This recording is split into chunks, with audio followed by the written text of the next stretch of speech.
Yo, what is good? Welcome to Kind of Funny Games Daily for Monday, April 24th, 2023. I'm your host, Janet Garcia, and I'm joined by SnowBikeMike. Janet Garcia, what's good? What's up, man? How's it feel to be making history today? I think it's our first KFGD together, I hope. I think it is. And you know what, Janet? It's a special one because it's a Monday, my favorite day of the week. I get to start off with your energy, which means I'm going to have a great start to the week. And I'm really excited about that. You know, Janet, it's going to be a good time. But, you know, it's our first time hosting. So what kind of fun stuff are we going to get into? What kind of shenanigans you want to do? You know, we can just take it in any direction. You know, I feel like we're just we're gonna go with the flow. We're gonna see where I'm scared and intrigued to see where the conversations will lead today because I feel like we got a nice mix. You know, we got a couple heavy hitters, a couple things that are a little bit more chill that kind of open it up to like a more candid, casual conversation. So I don't know where we're gonna go, but it's funny because I jumped in this call with you, you know, right before we went live, and you're like, "What's up? It's Monday. It's my favorite day of the week," and I'm like, Monday being Mike's favorite day is such like a Mike ass answer. Like only you would be like, you gotta love those Mondays. Oh, Janet, you gotta love those Mondays because you're back at work, you're back at school, you're back with your friends and family. And I'm excited about that. And I'm excited to be with you, Jen, because of course, you've kind of been a big driver and a good Kickstarter to my workout energy again. You know, I've been back in the gym full time, really enjoying that. And I always loved your conversations about you running, being that marathon sprinter that you are. And I want to check in and just see how you doing with all that. Spring is in the air. It's time to get back outside, sun on your face while you're running. How you been? Oh man, I've been all right, but I say through deadpan eyes, but I've been working on just trying to get back into the flow of things. It's funny because I had my marathon last year, like in, I think probably March. So like I already passed like my 1 year anniversary since I did my marathon. And because without getting too into the weeds, but the people that know, right? Like the racing season, normally like a lot of those marathons are in the fall, which works great because it's like marathon, fall, the holidays are already there. You weren't going to do anything anyway. You can kind of like, it's a nice way to, then you can reset with the new year. Since I had it in the spring, I had like a double wave of laziness. You know what I mean? There was like the post marathon where it's like, we're chilling, you know, and then it's like, oh, I don't know. Now it's getting kind of colder. Then it's the new, and I haven't really like, I feel like, you know, those damn mini games that are in every freaking game, you know, shout out to The Last of Us, where you're like pulling the generator, you gotta like get it going. I've been pulling on that thing for a long time. But you know what? It's better than not pulling on it at all. You know what I mean? Like I'm working on getting it going. I hit the elliptical for a good 10 minutes this morning. Yes, Janet. Yes, I love that. Yeah, you just got to keep yanking on it. It's going to click, as you know. Here's a fun one for you, Janet. Just around the corner, Beta Breakers. Now, this is a fun run, a little mini marathon, some would call it. But me and Cool Greg really want to try to convince the whole team here at Kind of Funny to go take that run and have some fun. Will they do it? Probably not. But I am going to do it with Cool G and have a fun time running through the city, which will be dope. Yeah, that's a really fun race. Like it has a nice mix of, you can run it for real if you want to run it for real, and you can also just like walk and hang out and just like, it's kind of has like a light party vibe to it depending on who you go with. So, and I think the track, like the course they have for it is a really good one because it's like I think you like cross the bridge at one point, or it kind of goes through a lot of different neighborhoods. So I mean that's definitely a fun one to do. What's the distance on that though? Is it like a I think it's small, 12K, Janet. a half, of maybe 5K. I think it's 5K actually. Let me take a look. I think it's shorter than you think is right.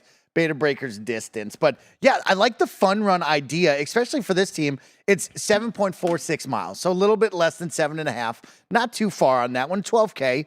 But like you could always stop, right? Like if the team wants to stop off at a bar, hang out, go get lunch somewhere, like I'd be fine with that, you know?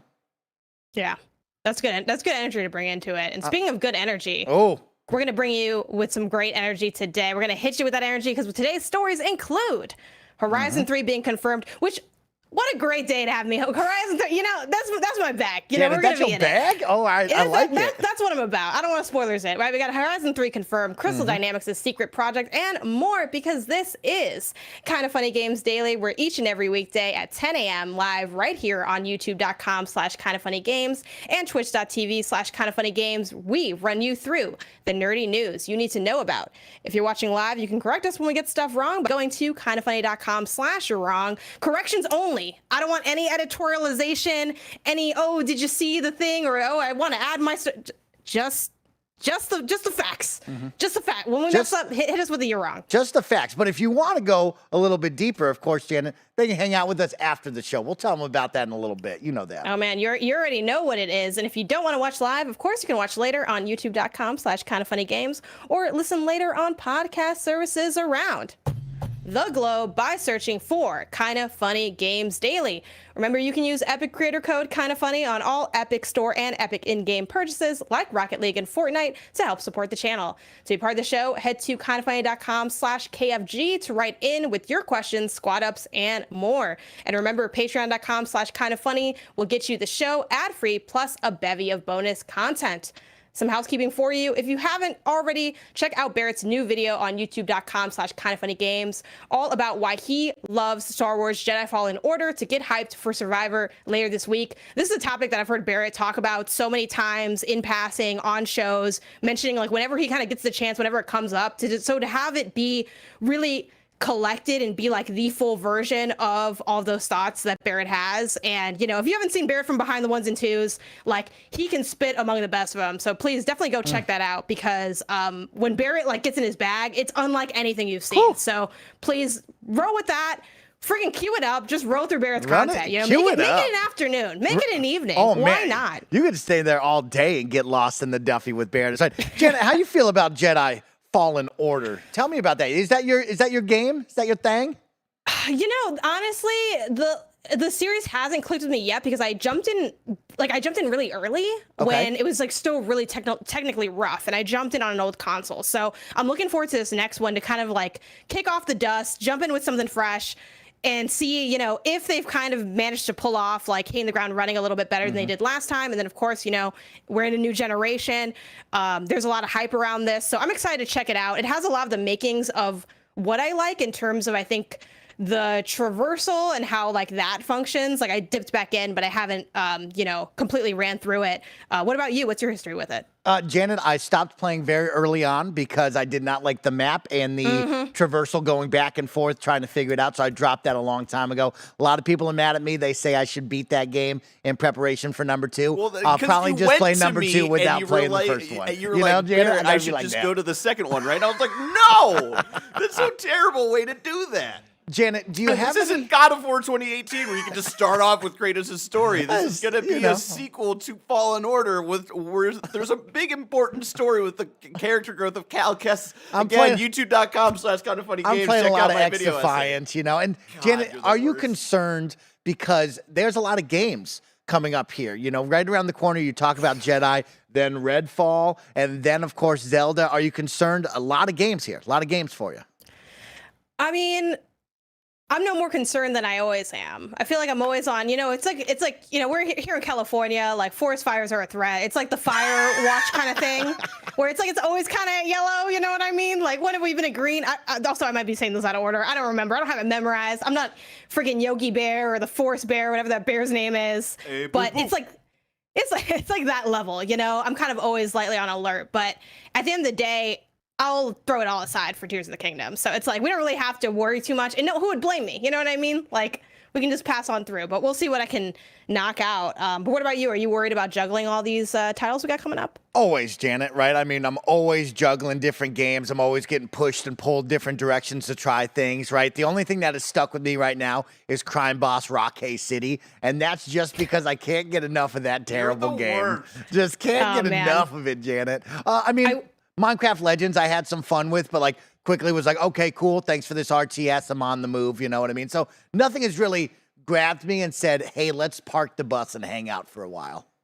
I will say I've seen at least, you know, to bring it back to, you know, Barrett and Jedi and all that conversation, which I feel you on that too, because I've been kind of in between titles as well. I will say I saw at least one person like on Twitter just like kind of through my feed, like talking about the video, being like, you know what, I kind of similar to you and me, Mike, where it's like, hey, I kind of bounced off it, I wasn't really feeling it, and them watching it, they're like, you know what, I'm on board now. Like, this kind of made me a fan. It made me understand and appreciate it more. I feel like that's what this kind of stuff's all about, right? A different perspective, a different angle, a fresher look at it. And speaking of fresh looks, if you missed it, A new Love, Sex, and Stuff After Dark is up on youtube.com/kindafunny, where Tim and Nick took live call-ins and learned a lot about one Blessing Adeoye Jr. Again, I just read what's on here, and I was like, I was getting scared as I was going through the sentence. We learned a lot about him, Jen, a lot. I didn't know where it was going.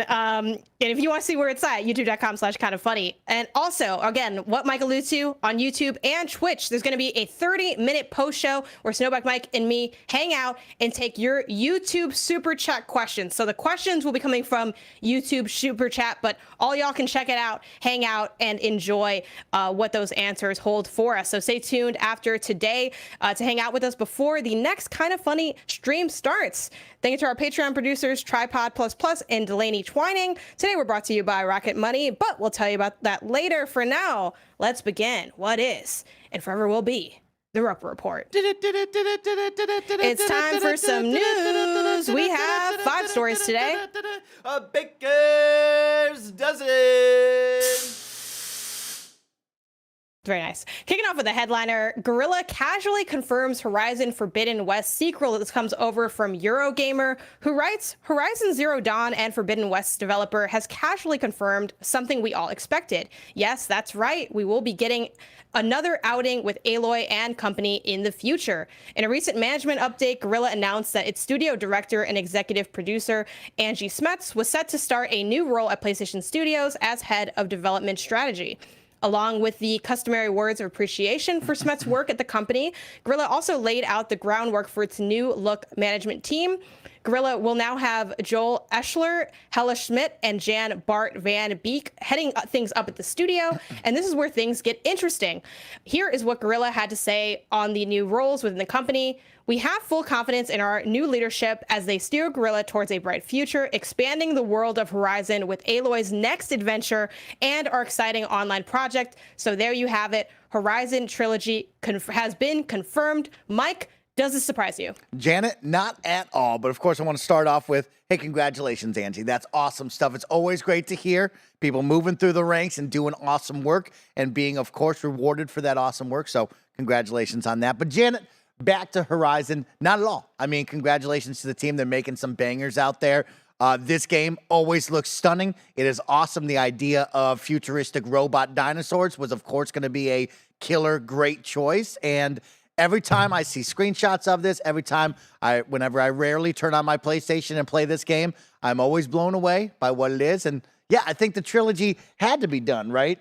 Janet, I don't think in my mind I expected them ever to stop this anytime soon, right? Yeah, I think this is definitely confirming what we've all known, expected, sort of been rumored. And I think even, if you play through Forbidden West, no spoilers, a lot of the conversation around that game is how it feels so set up for a continuation. Not that the first one wasn't, but even more explicitly than I think the last time, we kind of felt like it was very much a, wish list Horizon 3 now. It's kind of weird to end the game that way, but all right, why not? It had a lot of that energy. Overall, how much time have you really spent with the franchise? Is there anything that you're looking for? Because, I'm not going to lie. I got a list ready to go. I'm locked and loaded with my wish list for Horizon 3. Then, Janet, we're going to keep it with you because, no, I have not spent much time with this. I've probably played a grand total of 20 hours between the two of them maximum, right? Not much time has been spent over with this franchise or game. But, yeah, that's where I would take it to you. It's give me some of the must-haves, Janet. And really what I also want to know, what's the location? Because that's what always grabs me, right? Where's the location got to be? Man, for location, I didn't even have location written down. And I want to work on this more, too. Maybe make it a full article or a video or something. Because this is just something I was jotting down as I was playing through the DLC. Burning Shores came out super recently. Talked about it on PS I Love You. Check that out. Blessings review if you missed it. But for location, maybe Mexico. I don't know. Oh, okay. I don't know if that's going to be too I don't know. I feel too with the exploration, the underwater aspect, even though I'm not a big fan, chat saying space. I feel space is definitely on the table, not gonna front. If you know, you know what I mean? I think that could totally happen. I think Blessing jokingly predicted that many years ago. So I feel we're heading for the moon and back, Chat say got a lot of funny recommendations. Hawaii is definitely, I think, a good nod. Iowa's a funny nod, decrepit Midwest. Why not? My wish list for Horizon 3. It's a work in progress, It's like when you're scoping out what you're going to put on your holiday list as a kid, and then you make like that final draft. Like I haven't made my final draft yet, but here are things I want. I want loadouts. Oh. We have all these clothes, all these different weapons. Like, I don't know about y'all, but like I only use like the sharpshooter bow when I'm like usually facing human enemies and not machines. We all have different styles, and I feel like being able to have custom loadouts where I can have like my stealth build, my melee build, different aspects of it would be awesome. Stop really quick. Yeah, go ahead. Do you want these loadouts to be interchangeable on the fly or only back at a hub city? How do you see this loadout system working? You know what I mean? How do you see it working? I would prefer interchangeable, but I could live with I have to click into the menu to do it, because you kind of live in the menus a lot in Horizon anyway. Like you know, if you're in the field and you're like scanning machines, like you might just read the information there, but you might also like, you know, tap the touchpad to get like the full read. So I feel like we're already kind of in the menus. I feel like it wouldn't be a big deal to be back in there a little bit more. And I'm already in the menus now with swapping out weapons, because again, I don't have the loadouts. If I want to take a different approach, I do have to go in there and usually add in a different thing, a bow, a trap, whatever. I want a better dodge. I'm not ready to be Team Parry like Andy Cortez is, but I just feel like the dodge in this game, like I would like a better dodge and a perfect dodge, because I feel like it has like the short and the long. I never get quite enough distance. Aloy gets knocked down really fast and then she stays down for a long time. So tweaking of the dodge and or tweaking of the knockdown system, like I want more ways to create distance. So whether that's a dodge, a tool, whatever it may be, that's what I'm looking for. Give me a way to fish in this game. Why are we out here? We're just swimming in the water, and you just hit triangle to pick up a fish. It's silly. It's tedious. She doesn't swim fast enough to really catch up with these fish. I'll just be I don't, you know, chat. Let me know if there's like some secret tip that I'm not like thinking of. I can throw a bomb in there or something. But like it's too much. Takes too long to get to these fish. My dream. I want sim elements in pretty much every game. I would like to be able to have a house/farm. And I want to have both real animals and machines. Like, let me have like oh my God, what are those called? Let me know, chat. Like the little gazelle looking deer ones. I forgot the name of them offhand. They're super cute. Like they're great for getting the blaze canisters and like queuing up on that. Let me have some of that. You know, I can, lance horns. Yes, chat. Thank you. I appreciate it over on Twitch. Let me have some of that so I can just better get materials. It'll be easier to grind for material. And you know, you can make it something like, you can make it however you want. It can be as challenging as you want to make it. It could be like different cauldrons I have to take over to get that ability, but let me farm materials quite literally. Make it easier for me to hunt for materials overall. They have the job system right now where you can, you know, go to a merchant and say, oh, I want this arrow or this upgrade or whatever, and they'll tell you what you need, and you can kind of like track it down via the map in general. But just being able to like load up, like give me 50 of these things and I can just easily hunt them more simplistically. Put regular animals on the map too. I remember in like Horizon Zero Dawn, I was Googling like, where can I find rats? Because it doesn't, it tells you like where like the machines spawn, but not where animals spawn. So I would love a better sense of like, and you can kind of use like some common sense, like where do you think this animal might be? But you know, like sometimes it gets a little in the weeds. Like I was not the only one looking for rat bones, according to Reddit for Horizon Zero Dawn, the first one. Give me, oh man, better/cleaner stat comparisons. There are some, see, it tells you where the, like, I don't think it tells you where the regular animals spawn though, chat. I think it only has like the machines. Like you can, if you track the job, it'll show like where you can get like, oh, okay, this is where like this bone will be, but it's not as, you know, more generalized, or like a little bit more generalized. But yeah, better stat comparisons. It does tell you like, you can kind of compare things, but I want a clearer plus and minus off of this stuff. I just feel like the information isn't conveyed as clearly as it could be. I would love to see them unnerf the traps in this game. Shout out to all my trappers in the chat. If you were like me in the first game, you were laying down 15, 18, 20, 32 traps, and you weren't fighting. The true mark of a pro gamer is avoiding combat and challenge at all costs. You know, I'll work my ass off to do nothing in Horizon. You know what I mean?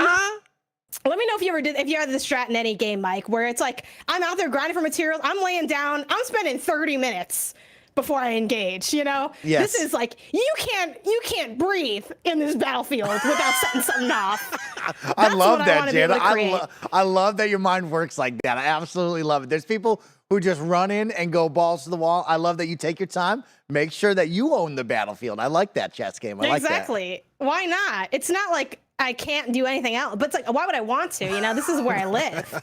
This is where I live. So I miss being able to do that. And you can get upgrades to like lay down more traps, but they have like them very limited. And again, I know chat's like, oh, I don't use traps, or I do. Everyone plays different, but if you had that strategy in Zero Dawn, it's not something you could really implement in Forbidden West, and I didn't miss that. Still love the game, but you know, I miss my traps. Oh God, I have bad handwriting, so I can't even read this next one. Another one.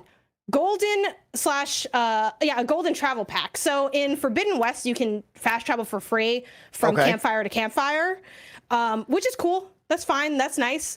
But you can't, like, there's, in the first game, there was a golden like pack you could make where it's like, you make this pack, you can go anywhere for free at any time. And people will argue that, like, oh, well, now that they have the fire to fire, it's better than the pack. Give me the pack, because I can still make packs to, like, go if I'm not by a fire. And also, once you get up there in the game, you know, I'm like 100 hours deep in this game. You know, this is, you know, broke stuff for me, all right? I got 50 traps in my collection right now. Just give me the golden one. What does it cost? Do you want a Thunderjaw heart? I don't care. I'll get it. I'll get it. It's not a matter of me not wanting to give you the money. I got 8 million shards. I'm just sitting on them. Like, give me the pack. Those are just off the top of my head. You know, let me know in the chat what y'all got for other things you want. I like that, Janet. I'm very excited for this third entry. Hey, some great feedback right there from a seasoned vet like yourself. And I hope that they listen and take a lot of feedback from, of course, the audience and community out there. I have one for you, Janet, that you didn't bring up, and I need to know. Of course, Janet, as you know, I'm a big multiplayer fan. I love a good co-op adventure. I love sharing moments with my friends. I would love to take down some robo-dinos with my friend. Is it time for a co-op adventure in Horizon? I would love that to a degree. So, you know, I actually tweeted about this pretty recently, and they did mention, you know, like the nod to just online and all that stuff in general. And in general, like, PlayStation is trying to push for more of those experiences, and we've seen them like grow from base games. I think with even, you know, Ghost having that co-op DLC. I do think DLC or a additional mode is a little bit better suited for Horizon, in my opinion. I think it's so challenging, and I know, you know, there's plenty of examples of amazing co-op mandatory games or co-op optional games even, you know. I talk all the time about Sackboy's Big Adventure. Like, I love that game. You know, I think it's fun alone and fun with other people. However, I think especially in games that have more dynamic systems than, no offense, platformers, there's inherently kind of like a simplistic idea where the depth of platformers comes from the level design purely, because the mechanics are fairly simplistic. You rarely have more than just, you know, a jump, a double jump, whatever. People switch it up, but it is a lot less layered than I think what you see in an RPG, where you have, you know, again, the loadouts, the stuff, the elemental, like, it just has a lot of things going on. I think it's really challenging to balance games that are that deep, that have both single and the online kind of other co-op kind of option. Not that it can't be done or that it hasn't been done. Again, feel free to send off in chat, or Mike, if you have examples of that. Things that, you know, the Halo background, I'm sure things come to mind. Of course, for deep systems. I played Halo 1. I know I sound a million years old now, but that's my one Halo experience. And it was fun. You know, we did the happy birthday grunt thing, where the headshots. Come on, amazing, right? Yeah. Every game should have that. Why is that not in every video game? It's so fun. Those fun things should be in there. Yeah, Janet, I think to myself, it's like, you do think of such a big masterpiece that is Horizon, right? It's a big, awesome media experience. Maybe a smaller standalone where we try co-op out, right? I go to, on the Xbox side of things, Gears Hive Busters, right? Like, sure, you loved Gears 5, you liked Gears 4, and they've all been co-op, but like, Gears Hive Busters is a 2 to 3 night experience that you can play with your friends. Just fun to get into the world and like see that world from a different light. And like, I would love to see Horizon maybe make a smaller experience, maybe one small island like you talked about, right? Where, hey, try co-op. Let's see what it looks like. Let's see if we can break the game and have some fun. That would be a cool experience for me. I think too, especially like, I wasn't that hot on it personally, but, Mike, I forget what your opinions are if you played this, but what was it called? Wild Hearts, like EA's Monster Hunter. The Monster Hunter, yeah. While that did not click for me because it still had the Monster Hunter to me, again, problem is like my perspective on like what I look for in a game. Like I just wasn't as interested of it being so like drawn out. You know, those are really long, challenging battles. In Horizon, you get some of that, but on a much more casual level. And that's what I like about Horizon. Like you do have to think, but like not as much. You might have to fight for a while, but not quite as long. Like I think the battles are a lot more manageable. But I think playing something like Wild Hearts, you know, I see the vision a little bit, right? Where, especially with, I think, the verticality that Wild Hearts created in its kind of Fortnite-esque build system, I feel like we got a lot of nods to that in not Zero Dawn, in Burning Shores, the Horizon DLC that just dropped. Again, hit up PS I Love You if you want more info on that. But something that me and Blessing talked about a lot was the verticality in the use of the geysers combined with the glider and kind of creating more movement and dynamics in that. I can definitely see a world where taking that on with someone else would be fun. And Horizon does nod to that a lot in just how often, especially in Forbidden West and the DLC, you are with a co-op companion who is doing something. You know, they're not like carrying or anything. I don't think you can just leave them alone, but they take down machines, they can do things, they'll call stuff out.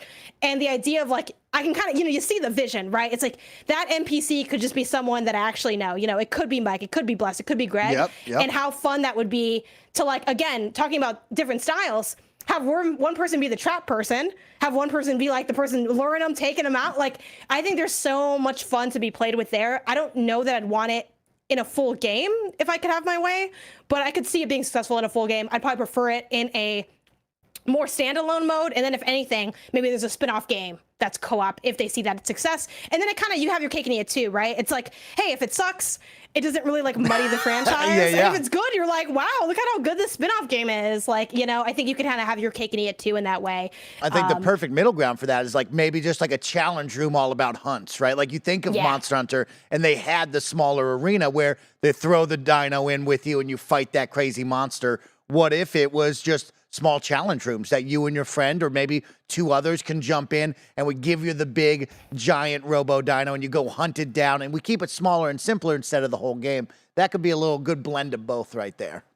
Yeah. I think there's some really cool things coming down the pipeline for this franchise, and I'm excited to see what direction they take it, what they pick as their shtick for this game. I feel like Forbidden West, the main thing was the melee combat improvements and like the underwater aspect was kind of their headlining topics to a degree. So I'm interested in, you know, plus plenty of lore stuff too. It's not the only thing they led with, but I feel like that was kind of one of the big focus points. So I'm interested in seeing, now they're 2 games in, you know, I have my own opinions, chat has their own opinions, you have your own opinions. What is the team, the people that are, you know, in it, what are they looking at for that next step of iteration? What gaps do they see? Are they the same ones I see? Are they different ones? You know, do I not even know what I want and they're going to give it to me? Very exciting when you're on like kind of that cusp of things. And speaking of being on the cusp, we got story number 2 for you. Marvel's Avengers developer is playtesting a secret new game. This comes over from Game Rant, which writes, Marvel's Avengers developer Crystal Dynamics is already gathering playtesters for a new secret project.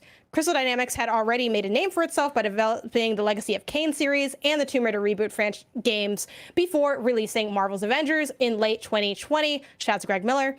My words, not theirs. With its team-based live service superhero action title, publisher Square Enix hopes to capitalize on the success of the Marvel Cinematic Universe and games like Marvel's Spider-Man and Batman Arkham series, but this ultimately wasn't to be.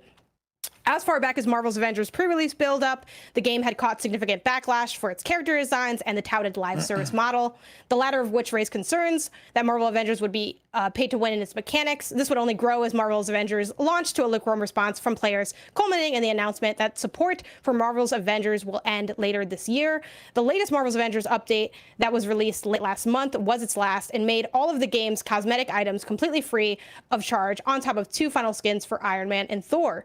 It seems like Crystal Dynamics is already working on its next project ahead of Marvel's Avengers' impending demise and is looking for players to test it out. As reported by PC Games late last week, Crystal Dynamics has sent out email invitations to fans who filled out a recent Legacy of Kain survey to participate in upcoming tests. This playtest will be done remotely, with the email requiring would-be participants to have a PC or Mac with the webcam, mic, and Microsoft Teams installed. A representative from Crystal Dynamics would confirm that these invitations are genuine, but decline to comment on what the playtesting in question is for. Mike, what would you want to see out of this coming off of Marvel's Avengers? Man, that's a great question there, Janet. That's a lot going on over with Crystal D over there, right? Because, of course, they're helping the initiative over on the Xbox side of things reboot Perfect Dark. I am a Crystal Dynamics fan, right? I loved the Tomb Raider reboot series. I was a big fan of what they created. Then, of course, I think a lot of us will say, yeah, we had fun with Marvel's Avengers single player. Maybe the multiplayer didn't do it for many of us. And the big problem, of course, is we got stuck behind the games as service tag, which a lot of teams, I think, were chasing that trend and probably learned a valuable lesson of maybe we don't do that. Let's just ship a good game at first, and then we can add content. But for me, I would look for another great, awesome adventure game. Right now, my priority for Crystal Dynamics is, of course, Perfect Dark, right? That's what I want to see out of them as the big Xbox fan here at Kinda Funny. But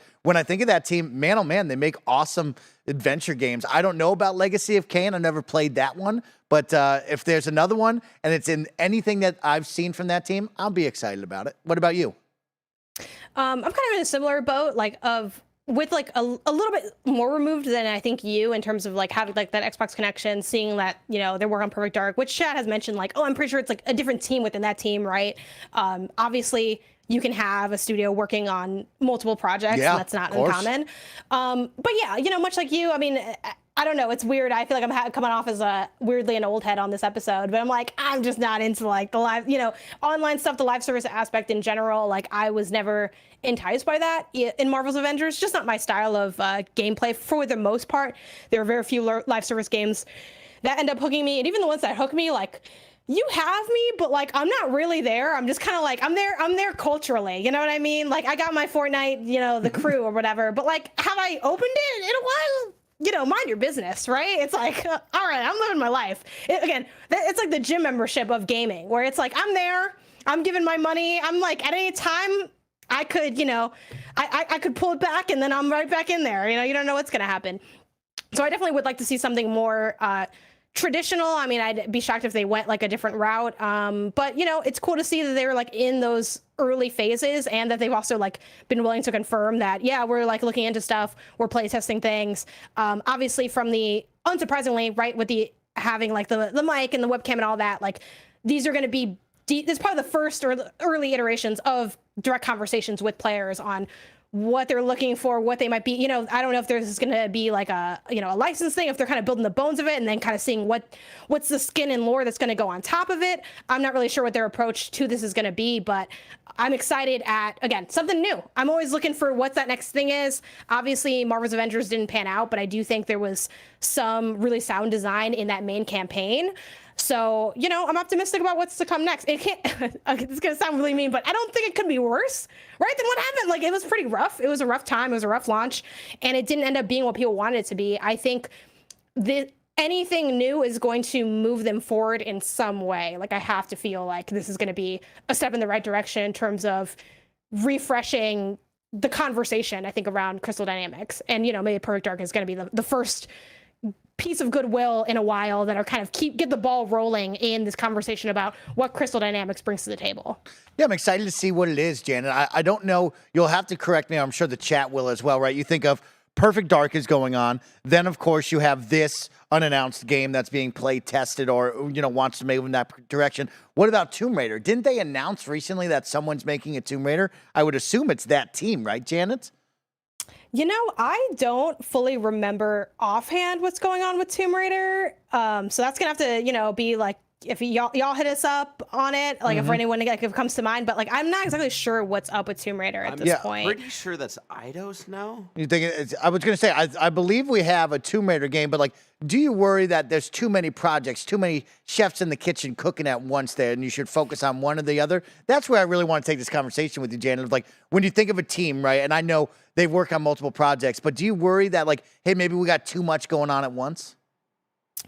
I think in this case, not as much, because Perfect Dark is so much more of a revival vibe where it has so much more like established groundwork, while this, I imagine, to some degree, is more foreign, right? So I feel like it's, I don't know, who among us doesn't have multiple projects? You know what I mean? Like, I gotta look in the mirror. Like, I'm kind of juggling a couple things on myself, right? So, you know, especially with how they can like split up the team, I'm not too worried about having multiple things going. I think if anything, that helps create sort of a good flow of content coming out and things that they're working on, and hopefully also like I think freedom too, right? Like who's to say that we ever see what this is? You know, I talk about it all the time where for as often as we get delays and, you know, occasional like completely canceled games or things that got leaked that never came to fruition or things that take a long time, there's so many things that like we don't even know because we'll never know. You know what I mean? Like this is like a kind of a novel or, you know, I wouldn't say unusual story because we've seen like little like leak things like that, job postings, whatever. Like that's pretty common discussion, but we don't usually are privy to those like in the room where it happens because it is so behind the scenes. It is so testing things out. It's getting the feel, getting the vibe, you know, like NDA to hell, like for good reason, right? Like these are people that are out there experimenting, checking things out, seeing what direction they want to take it in. So that's the funny thing about this too. Like we won't even know, like when we see it, will that even be this thing? Well, I don't know what this is. Like, you know, they could show something completely different than what they have in mind. I think just getting in those beginning phases of figuring out what that is or being like, I have this, what do y'all think about it? And how can we start to pivot to make this the best that it can be is really where they're at. And I think it's a good spot to be at. I'm a fan of this team. I like their work. So let's see where they go, Janet. I'm all about it. And speaking of where you'll go, let's talk about where your screenshots won't go or will go because Xbox confirms that players can no longer post screenshots directly to Twitter. This comes from Games Radar. Was talked about a little bit before last week, like there were some rumblings of it, but now it's kind of more solidified. So that's why I finally brought it to the table for y'all. The article reads, Xbox has confirmed that players can no longer share screenshots directly with the social media platform Twitter after players took to social media to ask why the screenshot sharing functionality has stopped responding. Xbox confirmed that the feature was disabled, although you can still share your favorite moments via the Xbox app, it seems. Quote, we have had to disable the ability to share game uploads to Twitter directly from the console and game bar on Windows, Xbox explained. You can still share your favorite moments to Twitter via the Xbox app for Android and iOS. Xbox didn't clarify why Twitter posting was disabled, although it may be due to the changes and their associated costs that Elon Musk has made to Twitter's API. The Xbox team did, however, set up step-by-step instructions on how to keep sharing your screenshots on Twitter via your phone. And they have this tweet where they kind of talk about a quick lesson on sharing your screenshots and clips to Twitter via your phone. We love to see them. Go to the Xbox mobile app, go to My Library, Captures, choose your screenshot and clip, and then hit share, and then hit Twitter. And then they have like a full post written up if you need any more info on that. So, Mike, I want to know, like, how often are you sharing posts to Twitter directly? What's your social media gaming look like to you? And like, you know, how might this change how you move in the future? Or are you like, I was keeping it all to myself anyway, you know, rip to the people using it? I was trying to share some of my cool screenshots that I was getting from Xbox, and I did enjoy the functionality of take the screenshot, post it directly to, of course, Twitter. I think a lot of people like that from your Nintendo Switch, your PlayStation, your Xbox. We were just kind of ingrained and liked that. I think it's interesting that I can't do it directly from the console, Janet, but I can use the Xbox phone app and then still upload it to Twitter, right? Like, so I'm still technically putting things up to Twitter. I just can't directly do it from the console, which is odd to me. But at the same time, like, shout out to the app. The app works flawlessly. I use it very, very often, and it is easy enough for me just to pick up my phone, share it directly from the app. But it is a little down. It is a little down on the Xbox side to hear that because I think people really enjoy being able to share their clips and their videos. And it is cool to be able just to take the clip, put it right onto Twitter. I do that often, yes. What's the last thing you shared on there?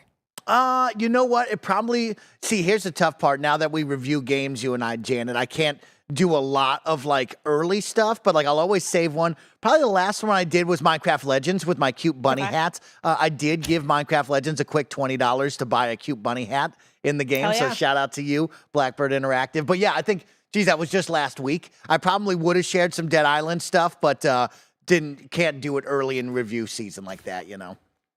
When you are looking for what you're sharing, are you just sharing? Is it kind of just whatever like comes to mind? Is it like highlights, like pro gamer moments? Is it aesthetic? Is it comedy? Is it like your fuck ups? Like what's your ideology behind that? Like what's getting shared? It's everything, Janet. You said it so well. It's everything, right? It might be my cool Andy Cortez-like headshots that I get in Halo I want to share with my friends. It might just be like, hey, I'm playing Yakuza 0. Like, share your fun with me because I'm excited to jump into this franchise. Or, hey, it's day 1 of Minecraft Legends. Let's share the hype and enthusiasm for a new game. So I'm sharing anything. And really what it comes down to is like, can I find a good screenshot? I think a lot of my friends, like Washburn in general, is like really good at photo mode, Janet. I don't know if you've ever, like, if you're really good at it, but like Washburn, no. he works it, right? To the point where like, I'm snoozing, waiting for him to do it. Also, shout out to Ghost of Tsushima. I don't know if you've played that co-op experience, but they had photo mode with both of you in the photo mode. I thought that was wicked dope, Janet. More games and multiplayer should allow that. But he does all the fun stuff with like photo mode itself. I just try to get a cool screenshot. I post it, run away, never think twice about it. Yeah, no, the people that can do photo mode, like for real, like I honestly feel like at this point, what class do I gotta take? You know what I mean? I took photography in high school, and I did AP photo. I think I got like, I don't know, a 3 or a 4 on the exam. Like I did all right for myself. Did it give me college credit? No, that shit's kind of a lie, to be honest. Don't do it just for the credit. They're trying to sell it like you're gonna save 10,000. You're not gonna save the 10,000. I owe all of it, and I'm gonna owe it for a while. Hopefully they don't bring back the payments anytime soon. But yeah, like every time I see people who like really rock the photo mode stuff, I'm like blown away. You know, my partner Isaiah actually made a like he's like working on a social media platform for photo mode. It's called photomode.io. It's like already up. Like y'all can look at it, sign up if you want, whatever. And it has like, you know, fairly small user base, right? It's like new. He like made it not that long ago. But the people on there that are like in it are making masterpieces. And like I went to upload, you know, just for the culture, right? I'm like, oh, I'm going to support. I signed up. I'm like, yeah, of course, Isaiah, I got you. And I'm out here posting like my whack ass like 2nd grade photography next to people who are like, I don't even know how to encapsulate it. Like I didn't even know we had those settings. You know what I mean? Like yes. I'm already pushing on, do I know f-stop? You know what I mean? It's like, I kind of know, but like remind me again, right? It's like, I'm going left, I'm going right. Like it's ridiculous. So yeah, people have a real talent for it. Obviously, I think there's definitely, you know, Big Loss sounds very dramatic for what this is, but it definitely is a hit. I hope to see that it comes back soon. And I also hope that like this doesn't become widespread to more platforms like you mentioned, because I really do love sharing directly on Twitter, even though, not gonna front, it is a pain to either use the voice thing or to type it in by hand. Also, I don't know how it is on Xbox. Let me know if you know. I don't know how crass you're getting in your captions, but on PlayStation, you gotta be like super PG with it. Yes, you do. Like, yes, you do, Janet. You gotta be PG with it. I hate that. We need to get that fixed. And I know it's for whatever good reason, right? We don't want people saying like really bad stuff, but it's like, I don't know, man. Like we gotta, I can't say ass in here. Yes. Like, exactly. Right. Like sometimes like, you know, and then you can so tell that like when I censor it too, I'm like, wow, this is a really good moment. It's like, I don't talk like this. Yeah. You know what I do a lot of, Janet, back in the day, what I used to do is I would send the screenshot to Twitter, whatever text, but immediately just steal the photo, delete the tweet, and then re-upload the tweet with the photo. That's what I was using it a lot for, was like, just get the photo out there so I can quickly grab it, put it on my phone and alter it, or just retweet whatever I want, you know what I mean? So that's what I was doing a lot of. I had that too. I had like, I still have actually like a Switch burner like account with like a burner Twitter where I just like get photos off of there. And of course the app allows you to do a lot of stuff too. So, you know, it is nice at least like they have the infrastructure ready to go. And I think that's the importance too of having your own stuff, which of course Microsoft is huge on, because that's like why they have the fucking console, right? It's like the idea of the ecosystem being all in on it. But this is where you really see the benefit of them having like that additional technological support. Not that they're the only ones with an app, right? But I think the fact that it works well, you know, prepares for stuff like this. And speaking of things that work well, remember you can go to patreon.com/kindoffunnygames where you can get the show ad free. And speaking of ads, let us tell you about our sponsors. Shout out to Rocket Money for sponsoring this episode. We all love gobbling up content, and we have an understanding of what subscriptions we use. Or do we? Do you know how much your subscriptions really cost? Most Americans think they spend around $80 a month on subscriptions when the actual total is closer to $200. That's right. You out there. You could be wasting hundreds of dollars each month on subscriptions you don't even know about. Rocket Money is a personal finance app that finds and cancels your unwanted subscriptions. It monitors your spending and it helps you lower your bills, all in one place. Rocket Money has saved some of us here at Kind of Funny a ton of money, and it can help you too. Stop throwing away your money. Cancel unwanted subscriptions and manage your expenses the easy way by going to rocketmoney.com/kindafunny. That's rocketmoney.com/kindafunny. ROCKETMONEY.com/kindafunny. Next up, Call of Duty, the board game, kicks off a series meant for competitive and co-op play. You know, talking about the competitive, talking about the co-op. Say what? This comes from Polygon.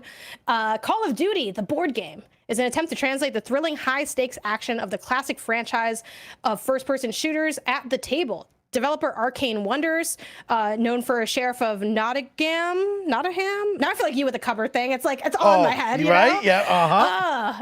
Okay. Anyway, y'all know what that should say. The Dice Tower Essentials says its new strategy game is heading to Kickstarter this fall with a retail release worldwide by holiday 2024. But how will the game actually play, and why, and what should fans expect from the Texas developers' long-term partnership with Activision? Arcane Wonders tells Polygon that the design goal for COD, the board game, is to recreate the experience of playing the video game using novel combat, movement, and line-of-sight mechanics. While it will include large-scale 35mm miniatures, it's not a miniatures war game, and the action won't be slowed down by things like charts or rulers. It will be set in the era of the 2019 reboot of Call of Duty Modern Warfare and include the same weapons and memorable maps that fans love. When it lands at retail, the two-player-based game should be available for $50, and multiple sets can be ultimately combined for 4-player matches. However, the team at Arcane Wonders stressed this isn't a rehash of any particular series. It's a new entry in the long and storied history of Call of Duty, and just like the live service games currently in the marketplace, it will grow and expand with its player base. Quote, Call of Duty, the board game, is a series of products within the same game system, starting with an initial core sets, says Brian Pope, one of the game's designers. From there, additional products will add new features to the game, such as operators, weapons, maps, and even new modes over time. In addition to competitive and tournament-style play, he continued, we also are creating cooperative campaigns for the game in the future that will allow 1 to 4 players to progress through a challenging and immersive story. And then jumping down a little further in the article, they talk about, okay, well, FPS board game, what does this look like? And they're still not ready to fully share the details, but going back to the article, here's what Pope had to say. Obviously, we'll be unveiling more as we get closer to launch, but we really feel this game captures the immersion of a first-person shooter. Players simultaneously plan out their moves secretly and then resolve those at the same time on the map. Line of sight is easily determined by colored lines on the map, and when you do have eyes on your opponent, combat happens. It's all about outsmarting and outmaneuvering your opponent to get in the best possible position to win in a fight. Mike, are you going to be picking this up? Are you a board game person? Janet, I have a rich history with board games where I have a closet full of board games that is still rich wrapped history with like in a the lot of cellophane. money spent on board games. How much time are you spending There on was those this time, right, where there was this show on Hulu. I don't know what it was. It was all about board games. It had like Will Wheaton and it had like Felicia Day on it. And they would do like 3 board games in every episode, Janet. And I would write all the board games down and then immediately buy them on Amazon. And then I'd shove them in the closet because I had no one to play it with. It was just me alone, you know? And so I have all those board games still. Will I buy this? Yes. Will I play this? No. Am I excited Spoken about like a the true gamer, you know? buying board games? Am I excited about the idea? Of course, right? I love that idea because my favorite part is to walk into these nerd shops, right, Janet? And you see Bloodborne, the board game. You've seen Horizon Forbidden West, the board game. And you always go, how does that play? And you've never seen anyone in your entire life play them, ever. You know what I mean? And so this will be just like that, where I go, how does Call of Duty play? And then I look around, no one's ever played it, and I'm like, all right, cool. And then I just walk away, you know? It would be a great bit similar to an old KFAF bit is if you, Nick, and Andy play, but you only get 1 turn every week. I'm going to buy this game, Janet, yes. Janet, what do you think about video games that become board games? Have you ever jumped into any of these? You know, I haven't yet. I know, like, there's, I think the real-life version of Machine Strike, which Machine Strike's a very contentious mode in the Horizon community. I feel like it's actually better than I thought it was when I took the time with it. However, yeah, it's probably not hitting the highs of Gwent, which everyone's chasing that Gwent high. Everyone wants to be Gwent, and no one's been Gwent, and it's been a lot. You know what I mean? Like I feel like the affliction from afar, like I see y'all want it so bad and it hasn't happened yet. But again, Machine Strike is actually a lot more decent than I thought it would be once I had to play some of it for the trophies. But I haven't dipped into any board games yet. I know Stardew has one, and people are like, I've heard mixed things on the Stardew one. Is mostly just in terms of just how like deep it runs and like the complexity of it, which of course is a complex game. You're very layered, but like those, and that's the thing too. Like board games, I am still like in my earlier phases. You know what I mean? Like I have board games, but the most intense board game that I've played and enjoyed is Everdell. Shout out to Everdell. I love that game. It's like it's based on like a little forest, and the board game has like a little tree that you make, and you got like little woodland animals. And if you know me, I like cute shit. So I was like, it's cute, it's great. And the back of the game, and I wish I had it on me. Chat, let me know if you know the runtime on this game. It plays to something like 30 to 60 minutes or something, right? I swear to God, on everything that I hold dear, we were in this shit for like the whole fucking day. Like, and I had a good time. It was a great game, but especially like learning it the first time, that first run through was always really long. It took so long. And I started halfway through the game, and I played with my whole family. It was like me, Isaiah, my brother, and his now wife, and we were all playing. And like halfway through the game, and I'm working hard. My brain's on max settings right now. I'm fucking heated trying to learn all this shit. Isaiah's trying to explain it because he's good at explaining shit. I'm getting it together. I did win, so shout out to, the one for one in Everdell, undefeated champ in my household. Halfway through the game, my brother's like, I just now understood what I was supposed to be doing. I'm not gonna be able to come back. I have mentally left the building. And I'm like, we have like 3 hours left. Like, it took so long. So that's the thing. I feel like these ones do have a bit of a heavier lift than the much more casual things that I do, which are like, I'll hit up freaking Kim Joy's Magic Bakery or whatever the fuck. Like that game rules. Like I just got a little wordy, which is like Wordle but a board game kind of thing. Okay. Official in the chat, right? Shout out to Munchkin. I did play Munchkin. I have to relearn every time I play it because the gap is too big. That's the only thing that sucks. We have a Adventure Time themed Munchkin, which is really fun. Yeah. It's really good. Or like I love 5 Minute Dungeon, and that one straight up is 5 minutes. It's like you're 5 guaranteed. Minute Dungeon kicks ass. It's so good. So I'm much more in the quick hit moments. I like that. So I don't know if this is like, this is a heavier lift for a franchise I don't play. But if we had it, I would definitely play it. I'll give it a whirl. Why not? It doesn't cost me nothing because someone else probably bought it. I'll buy it. I'm gonna buy it. It's right. My favorite part about this is like, we're gonna use it. We got DLC. We got DLC for this board game coming. Don't you worry. More operators, more guns, more maps, and you're like, okay, let's stop right now. And this is why DLC I appreciate for board games isn't out of the ordinary, Mike. I know, but like Call of Duty doesn't need that. Call of Duty doesn't need it.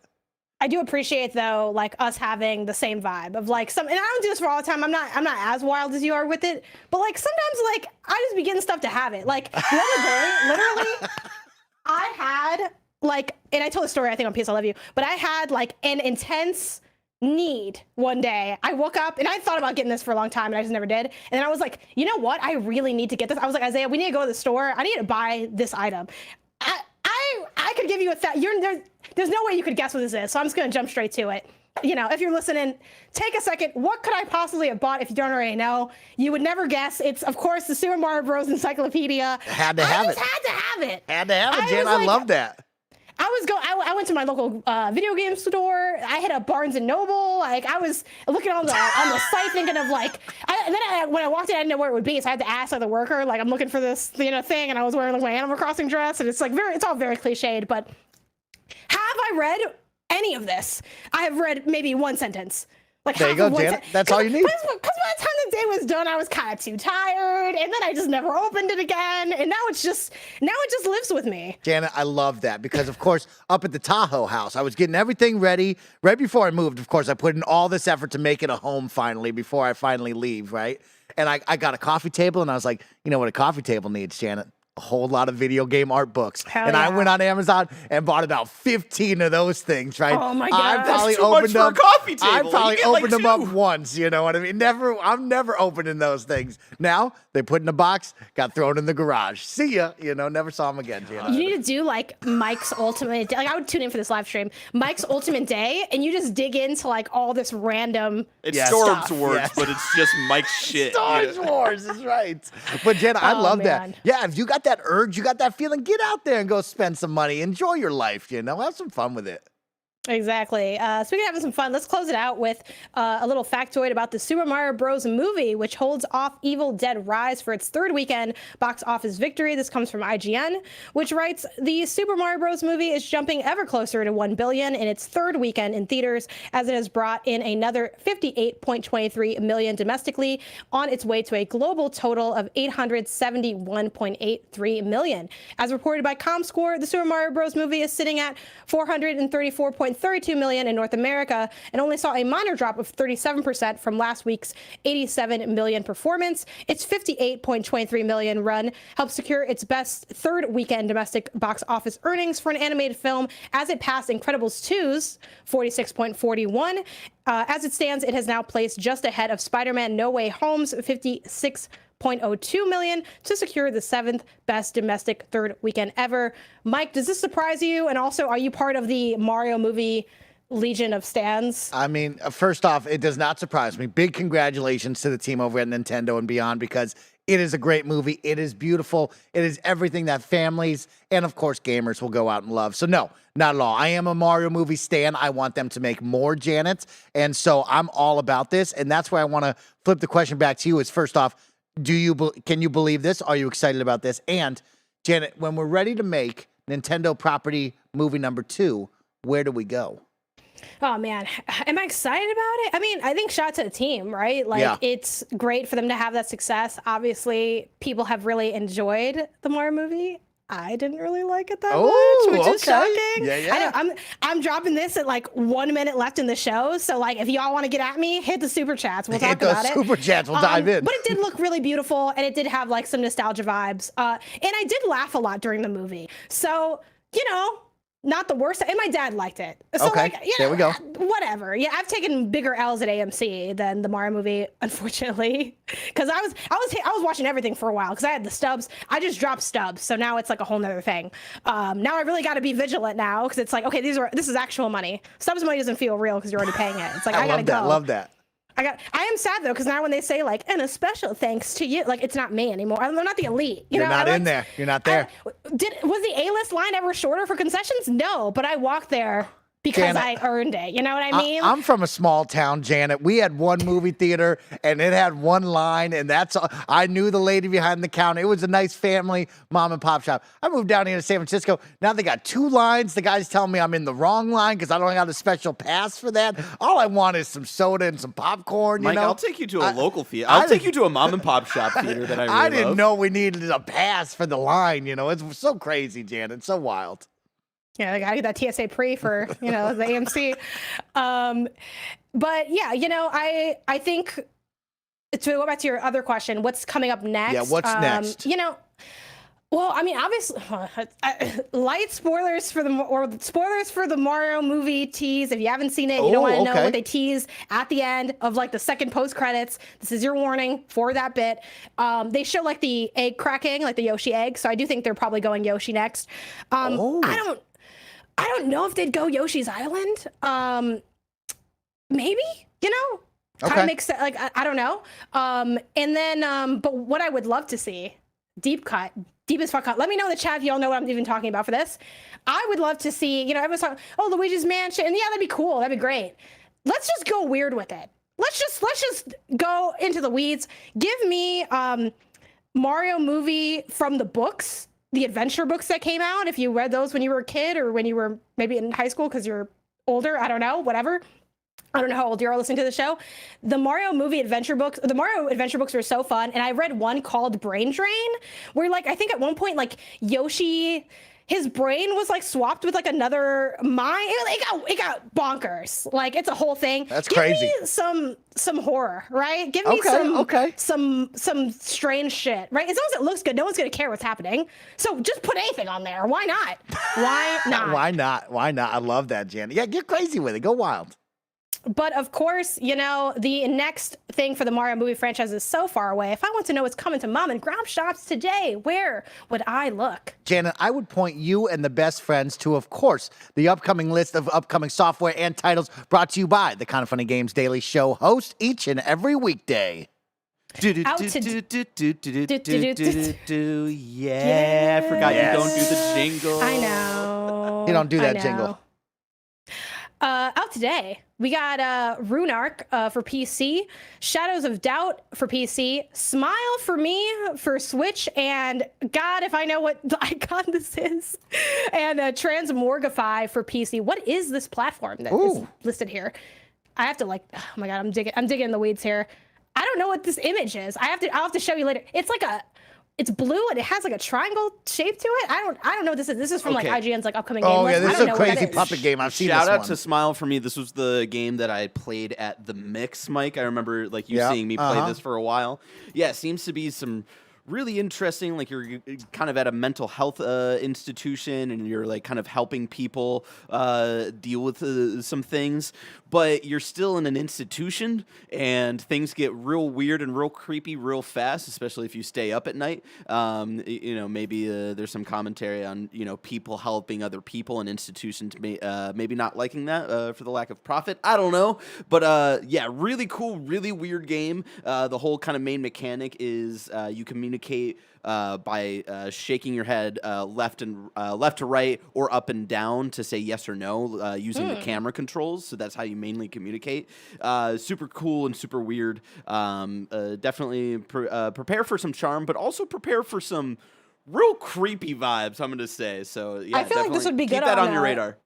PSVR too. Like this seems like it'd be with yeah, the nodding aspect of it. Like that seems like it'd be like a cool kind of way to use that. I think, okay, so I found out what this icon was. Again, this is like IGN's upcoming games like list site of their section. It's PS4. I don't know why the icon is like a crooked 4. Like, but apparently Switch and PS4 are what it launched on today. So check that out if you haven't already. Let's go ahead and hit up You're Wrong before we mosey on out of here.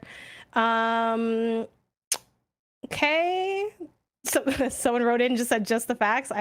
Normally I would not like that. appreciate that cheekiness, but it is funny. Just the facts.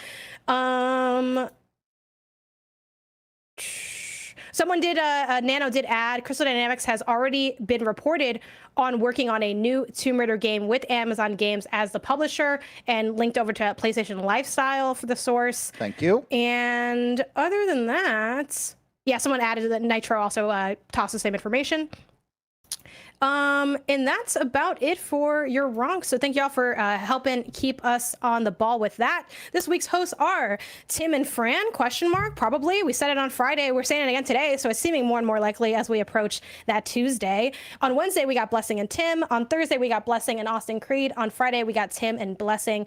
And if you're watching live, remember that we're working on something new right now, trying it out. We're hanging out afterwards for the post show and taking your questions from YouTube Super Chat. Again, y'all can watch on Twitch, hang out on Twitch, but if you want your questions, YouTube Super Chat is where we're going to be pulling those questions from.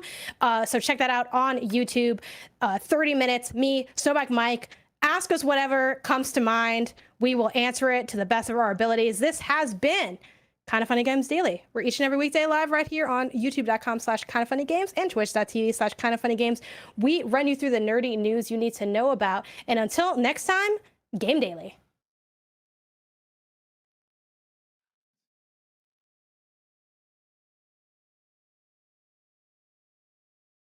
Heck yeah, Janet. That was a great episode. We are still live, and we're going to jump right into it. Of course, Kind of Funny best friends, what the heck is going on? Welcome to today's Kind of Funny Games Daily post show, where I join our Kind of Funny Games Daily hosts, whether it be myself and Janet, Tim, Blessing, Greg, Andy, anyone under the sun. We come hang out for a couple of minutes. We read some super chats. Maybe we dive deeper into today's news stories. We bring up a different topic of discussion in the gaming world. Or, of course, you just say, hey, Janet, you absolutely crushed it today with your hosting duties. Of course, we have some fun doing all of that, but we are not done. We're just starting it. So, of course, if you want to get involved and have your voice heard, you can super chat over on the YouTube side of things. You can resubscribe or become a new subscriber over on Twitch with your sub messages. I will read those out as well. Janet, we have a fun one kicking us off, and it's from the Grub Man. Of course, Jeff Grubb writes in, Janet, and says, are you mad at me, Mike? Didn't mean to do Hi-Fi Rush dirty like that. Janet, do you know what took place last week with Mr. Jeff Grubb and Hi-Fi Rush? I do a little bit. Yeah, it was. I think it was the headliner for the story that day of Hi-Fi Rush being like reportedly like underperforming. Yes. And then Xbox being like, nuh-uh. Nuh-uh is right. Huh?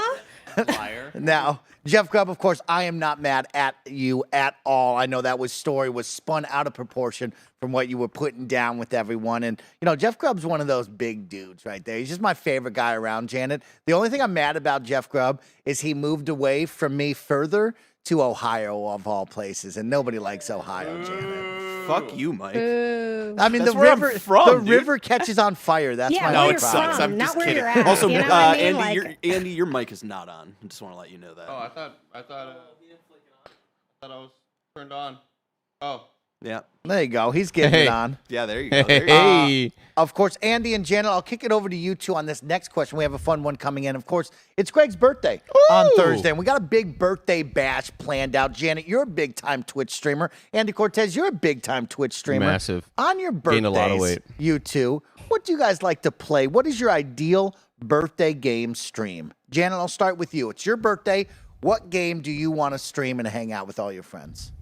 I think it depends on whatever game I'm working on that I can't get my family to play otherwise. So I it's like that. what have y'all been avoiding? We're doing it today a little bit. I think if we're going more casual though, I really do enjoy something that gets everyone involved. I hit up Jackbox pretty frequently.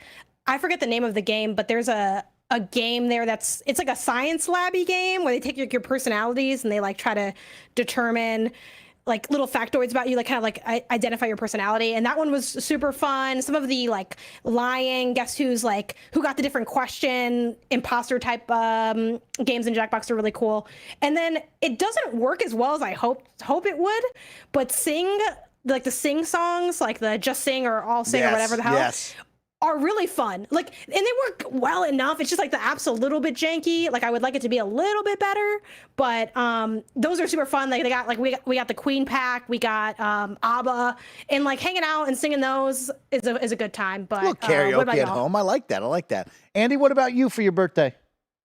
I think it's usually, Mike, whatever the chat has been kind of waiting for. Right? Okay. It's usually something that I like. It's my birthday, but I like to give back to the viewer in this moment, right? So, like, it all started with Bloodborne, and I was like, I'll play this for a couple hours. Don't get too attached, chat. All right, I'm not going to stick with it. And that was funny. And then, maybe a scary game, Mike. Maybe something people have been clamoring for. Give back. It was Sekiro last year, I believe. So it's just, no, it was 2 years ago. It was Sekiro.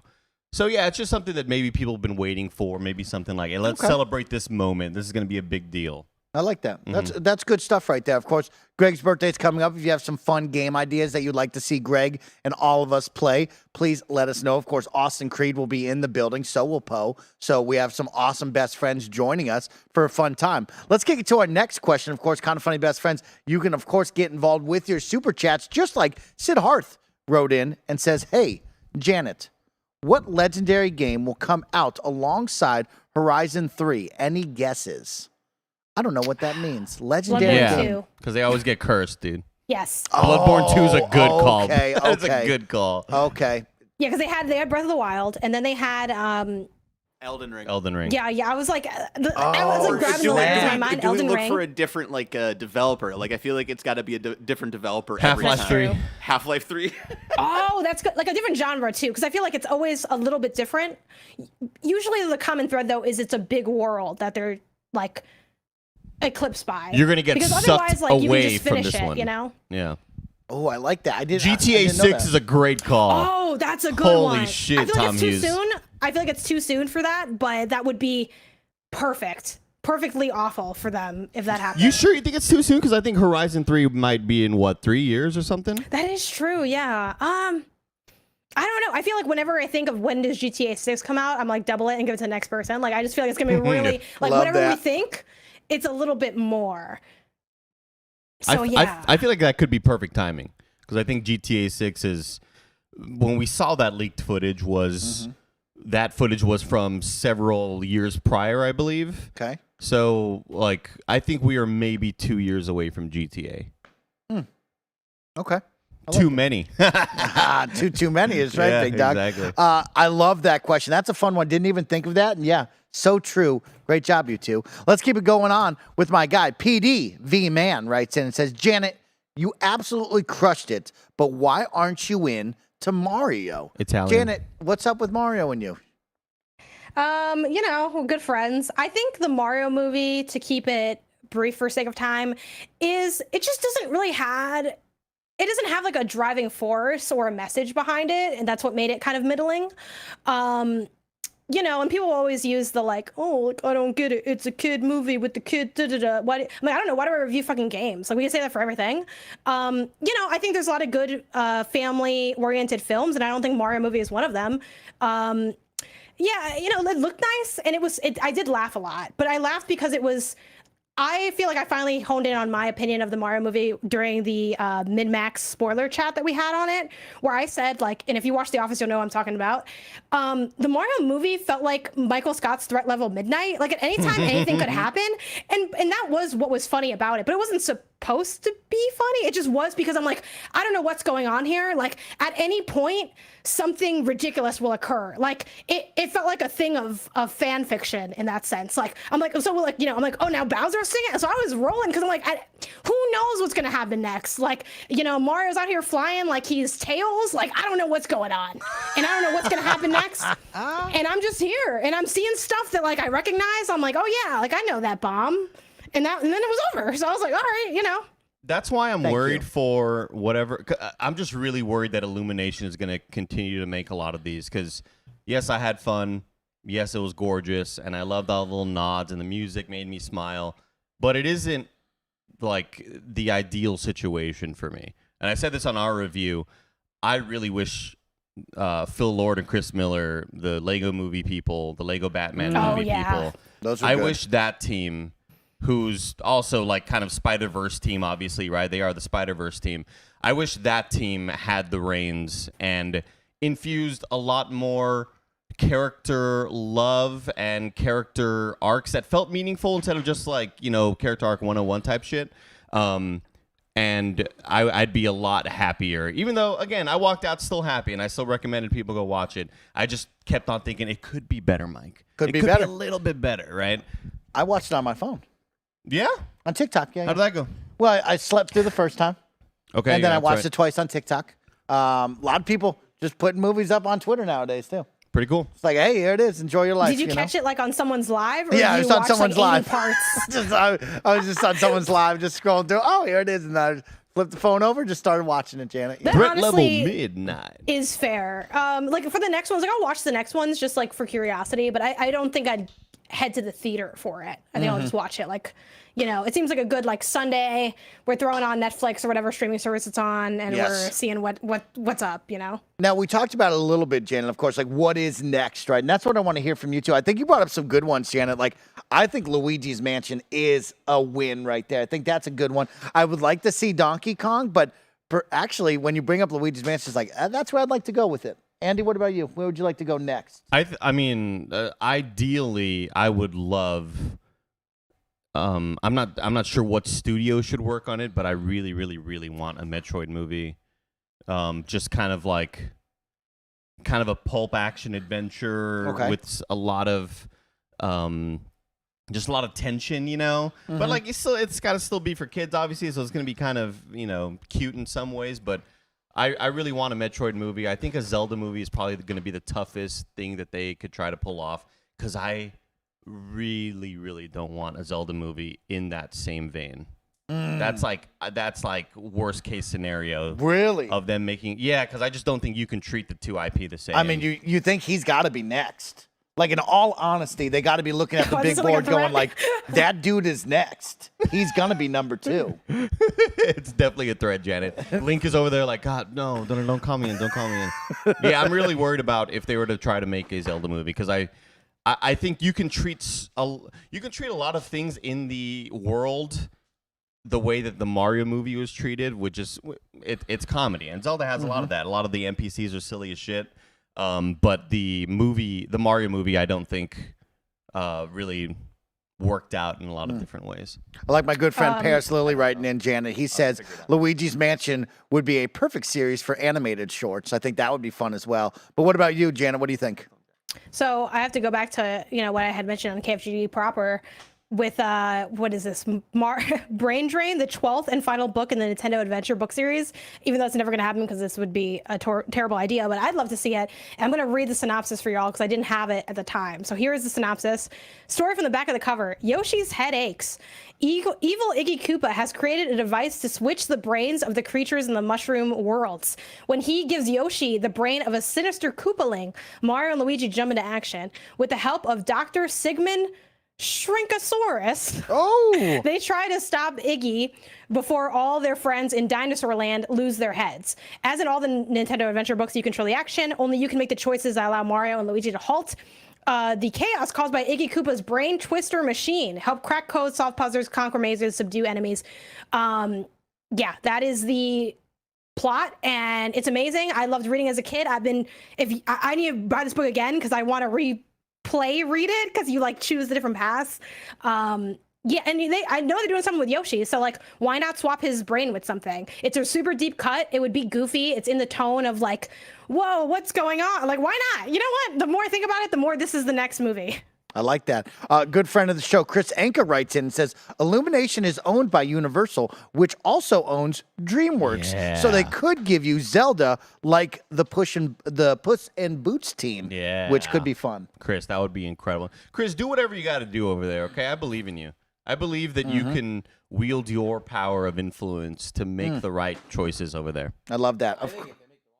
We're blaming you if you make the wrong choice, That's Chris. what Kevin said. Of course, kind of funny best friends. We are nearing the end of today's fun KFGD podcast. Of course, we are in the post show having some fun with Janet and Andy, and we're reading your super chats. So, of course, if you want to go deeper into today's news topics, if you would like to bring up a new topic of gaming discussion, or just say, hey, Andy, your hair looks nice today. I'm excited to see you at work. Let us know with your super chats, and of course, we'll dive in to that and have some fun. Let's bring it back to Crystal Dynamics. Janet, Perfect Dark, are you into that or not? I never really took the time with it, but I'd be down to and see what it has to offer, but I am scared about it. And I think what would you call it? New? I mean, the rebirth. Perfect Dark Zero or the newest one? The one the upcoming one. Oh, okay, I feel I'll probably just wait and head in there. But yeah, it's tough. A lot of these older titles, especially when I think they were so based on the kind of combat aspect, don't hold over as well if you're not used to that feel of it, Agreed, Janet. Yeah, they were such a moment of the times, right? It was GoldenEye, but with the new skin from Rare, making that awesome spyware game. So I'm excited about this. I personally am really jazzed up about Perfect Dark. I have a lot of opinions on Perfect Dark that people don't like hearing. I think it needs to be a third-person action adventure game, very similar to the vein of Tomb Raider. But a lot of people get mad at me when I say that, and they say, no, Mike, it should be a first-person shooter game. But I worry that it will just get lost in the shuffle of every other first-person shooter game that we play here on planet Earth. So I do hope it goes third person. I know a lot of people get uptight about that, but we'll see. Andy, Perfect Dark, does it need to have a multiplayer aspect to it? No, I don't think so. You think so? I would love if it was just a self-contained 15-hour experience. I think a lot of people might be disappointed with that, but I think if you try to push it to be anything more, I think that's getting too overly ambitious with an IP that I don't know can deliver the goods. Perfect Dark isn't this known entity where we go, oh, there's so much different things you can pull from in the Perfect Dark universe. It doesn't really have that. So unless we're trusting the devs to just kind of make all that shit happen. Best case scenario, they are able to make people that don't care about the IP care about it. And that's what I'm hoping it is, because for a lot of people, this might as well be a brand new IP. Yep. You know what I mean? I would Yeah, say that's for where a I'm lot of people, this will be, is right. Oh, yeah. It's a big deal for that one, is right. And also, like, you know, you look at the team making that, Crystal Dynamics, right? Very heavily into single player. We saw their last multiplayer game, Avengers, and where that went, right? So maybe we just stick with single player and we make that good to start with. But a lot of people will bring back the multiplayer. It was a very special game. It was probably the best part of it, but that was in N64 times. And then, of course, Xbox 360 as well. So it's been a long time. Once again, with Janet on the show, With Janet I on would the just show. like to say, let's see the Returnal version of Recore. Oh, man. Bring Okay. back Recore. That was such a fun little loop. That's the best 6.5 out of 10 game I've ever played in my life, you know? It had love that. so much potential to be. It's funny enough, like, and I forget the years offhand with this. Like, this was still when I was in the era of getting consoles late. Like, I was probably in college or like just leaving college by the time like Recore came out, and I bought my Xbox One for Recore. I'm like, I'm gonna play Recore. I got No Man's Sky. It was like the what's the opposite of the banger lineup? It was just like I just got everything, and then I think I got It's a tough time for gaming, yeah. Actually, no, I think No Man's Sky was when I bought my PS4, I bought like No Man's Sky, 2K for my brother, and then I bought like Bloodborne, and I played like 1 minute of it because it was too hard. I didn't know what was going on. But anyway, back to Recore. Yeah, like it has such of the sauce of PS2 era, PS3 era platforming energy, like platforming action energy, right? It had that like modular weapon thing that you see from like a Jak 2 and a Jak 3. It had like some of the traversal energy of what you see from, you know, Sunset Overdrive and like the Insomniac team. You know, it had like so much going for it. There was a dog, you know, a little robot dog. Yeah, like it's it just cool. had it all. Robo-Dog.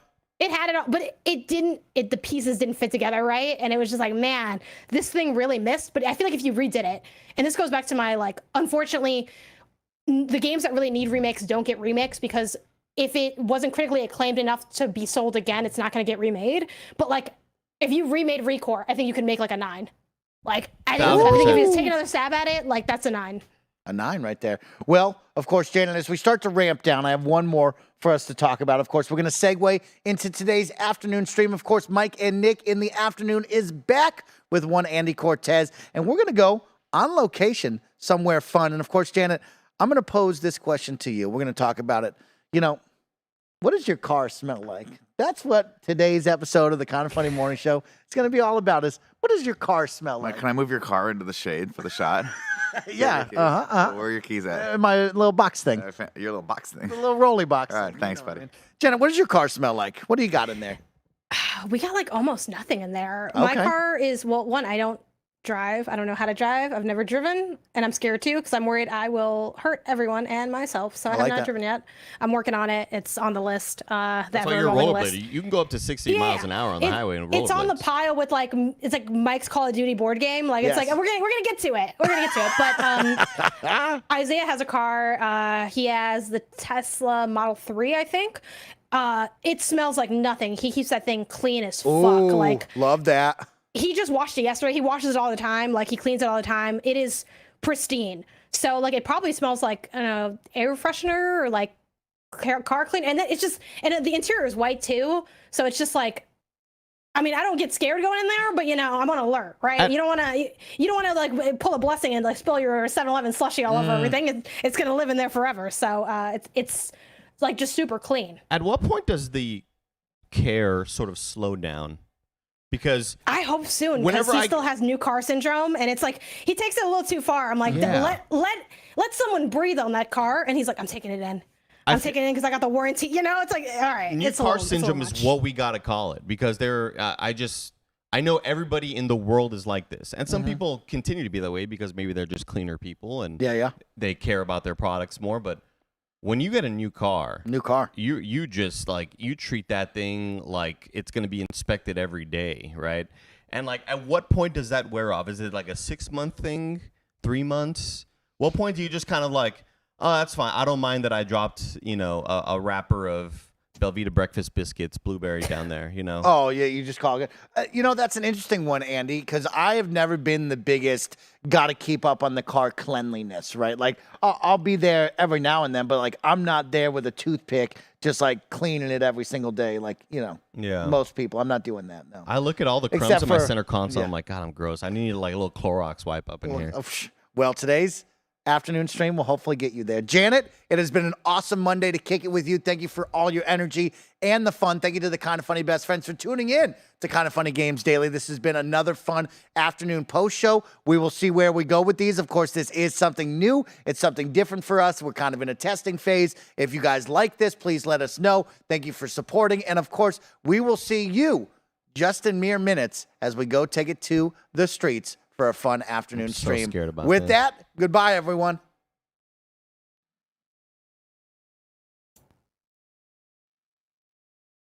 Wonderful. All right.